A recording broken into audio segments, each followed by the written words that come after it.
قرآن کہتا ہے کن کے بارے میں؟ حضور کے غلاموں کے بارے میں، حضور کے صحابہ کے بارے میں۔ والذین معہ، اور جو ان کے ساتھی ہیں، ان کے ساتھ ہیں، اشداء علی الکفار، وہ کافروں پہ سخت ہیں، رحماء بینہم، اور آپس میں نرم۔ قرآن تو یہ کہتا ہے کہ ان کی سختی کفار کے لیے تھی، اور کفار کے کلیجے چیر کے رکھ دیے اور آگے بڑھ گئے، اور تاخت و تاراج کر کے رکھ دیا دنیا کی سپر طاقتوں کو، اسلام کے جھنڈے دنیا کے کونے کونے پہ گاڑ دیے۔ یہ ان کے سینے میں وہ امڑتے ہوئے طوفان تھے جس کے آگے کوئی ٹھہر نہیں سکتا تھا۔ بدر کی کہانیاں دیکھیں، صرف 2 گھوڑے، 6 زرہیں، 8 تلواریں، اور جن کے پاس تلوار نہیں تھی کھجور کے ڈنڈے توڑ لیے۔ یہ اللہ کے مجاہد تھے، چلے تھے جنگ کرنے کو۔ کیا جذبوں کی فراوانی تھی، کیا دل آویز کہانیاں ہیں ان کی عزتوں کی، کیسے کھڑے ہوئے اور کس شان سے کھڑے ہوئے۔ تو قرآن تو یہ بتاتا ہے، سید کی کتب تو یہ بتاتی ہیں، رسول اللہ کے فرمان تو یہ بتاتے ہیں کہ کفار کو انہوں نے چیر کے رکھ دیا اور آگے بڑھے، اور کفار کے لیے سخت تھے لیکن آپس میں نرم تھے۔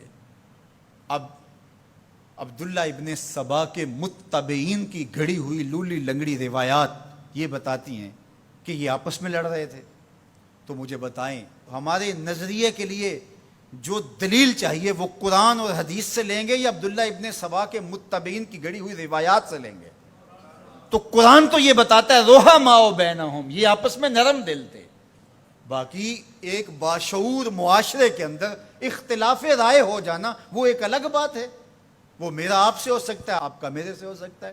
آپ جتنی دور سے چل کے آئے ہیں، محبتوں کے ساتھ آئے ہیں، ایک محبت لے کر آئے ہیں، لیکن میری کسی بات سے آپ کو اختلاف ہو جائے تو اس کا یہ مطلب تو نہیں کہ میں آپ کو اپنے مخالفین کی فہرست میں شامل کر دوں۔ تو یہ تو کوئی بات نہیں ہے۔ اہل رائے کے درمیان رائے کا اختلاف، باشعور لوگوں کے درمیان کسی چیز کا اختلاف، یہ امر آخر ہے۔ اختلاف آخر اور چیز ہے، مخالفت اور چیز ہے، رائے کا اختلاف اور چیز ہے، حسد بغض کینہ اور چیز ہے۔ تو قرآن نے جو بتایا ہے رحماء بینہم، یہ آپس میں نرم دل تھے، آپس میں بھی ان کی محبت تھی، اور اہل بیت کے ساتھ ان کا جو ربط و رشتہ تھا وہ عقیدت کا تھا، گہرا تھا، مضبوط تھا۔ یہ آپس میں ہر وقت جو تاریخی کہانیاں بتاتی ہیں کہ دستوں گرے باندھ رہتے تھے، ایسا قطعاً نہیں ہے، بلکہ ان کی پیار کی کہانیاں ہیں۔ مسجد سے باہر نکلتے ہیں جناب ابو بکر رضی اللہ تعالیٰ عنہ اور مولا کائنات سیدنا علی المرتضیٰ رضی اللہ تعالیٰ عنہ، آگے امام حسن کھیل رہے ہیں، بچے تھے، تو حضرت ابو بکر اٹھا کے کندھوں پہ بٹھا لیتے ہیں، اللہ اکبر، کندھوں پہ بٹھا لیتے ہیں، اور حضرت علی سے مخاطب وہ کہتے ہیں یہ تیرے جیسا تو نہیں، یہ تو حضور جیسا ہے، اس کی شکل تو حضور سے ملتی ہے۔ تو مولا علی آگے سے مسکرا رہے ہو، کہتے ہیں یہ شبیہ رسول ہے، علی یہ تیری شبیہ نہیں، یہ رسول اللہ کی شبیہ ہے۔ تو یہ محبت کی کہانیاں نہیں تو اور کیا ہیں؟ یہ الفت کا جہاں آباد نہیں ہے تو اور کیا ہے؟ ان کے دلوں کے اندر جو ایک دوسرے کے لیے محبتیں۔ ریاض النظرہ فی مناقب اشرا مبشرہ میں یہ واقعہ لکھا ہے، حضرت سیدنا علی المرتضیٰ رضی اللہ تعالیٰ عنہ فرماتے ہیں حضرت عمر کا دور خلافت تھا، میں رات کو سویا تو خواب دیکھتا ہوں۔ خواب میں کیا دیکھا کہ مصلی پہ کھڑے ہیں مسجد نبوی میں حضور اور نماز پڑھا رہے ہیں۔ تو کہتے ہیں حضور نے 2 مخصوص صورتیں پڑھی، پھر حضور نے سلام پھیرا، تو سلام جب حضور پھیرتے تھے تو بہت جلد رخ پلٹ کے صحابہ کی طرف کر لیتے تھے۔ حضور جانتے تھے صحابہ میری زیارت کے لیے ترس گئے ہوں گے، چونکہ اتنے لمحے بھی کب گزرتے تھے۔ تو حضرت علی فرماتے میں نے خواب میں دیکھا کہ کوئی خاتون باکورہ لے کے کھجوروں کی شکل میں حضور کی خدمت میں حاضر ہو گئی۔ اب جو جتنے بھی نمازی تھے حضور نے ان کو بانٹنا شروع کر دیا، ایک ایک کھجور حضور نے سب کو عطا کی۔ تو کہتے ہیں کہ حضور نے مجھے بھی ایک کھجور عطا کی، جب میں نے اس کو کھایا تو اتنی لذیذ تھی کہ زندگی میں اتنا مزہ کبھی کھجور کا آیا نہیں تھا۔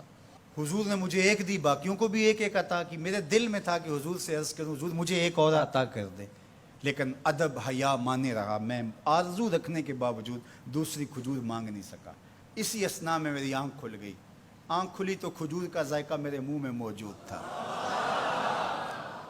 مسجد نبوی میں ادھر اذان ہو رہی ہے، میں نے جلدی سے وضو کیا اور سنتیں پڑھی اور مسجد نبوی میں پہنچا تو حضرت عمر نماز پڑھا رہے تھے، اور جو صورتیں رات خواب میں حضور سے میں نے سنی تھی حضرت عمر بھی وہی تلاوت کر رہے تھے۔ مجھے لگا کہ رات والے خواب کی کوئی تعبیر تو نہیں ہے۔ خیر جب سلام پھرا تو حضور کے طریقے کے مطابق وہ بھی رخ پھیر کے صحابہ کی طرف بیٹھ گئے. میں نے دیکھا ایک طرف سے ایک خاتون کھجوریں لے کر کے بھی آ گئی. اب مجھے پکا ہو گیا کہ خواب کی تعبیر ہی ملے. خیر حضرت عمر بانٹنے لگے تو مجھے بھی کھجور دی. میں نے وہ کھائی تو واقعی وہ بہت لذیذ تھی.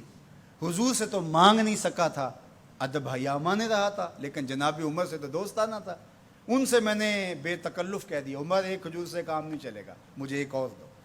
تو جناب عمر نے میری جانب مانا خیز نظروں سے دیکھا اور پھر مسکرا کے بولے, حضور نے دی تھی کہ میں بھی دوں.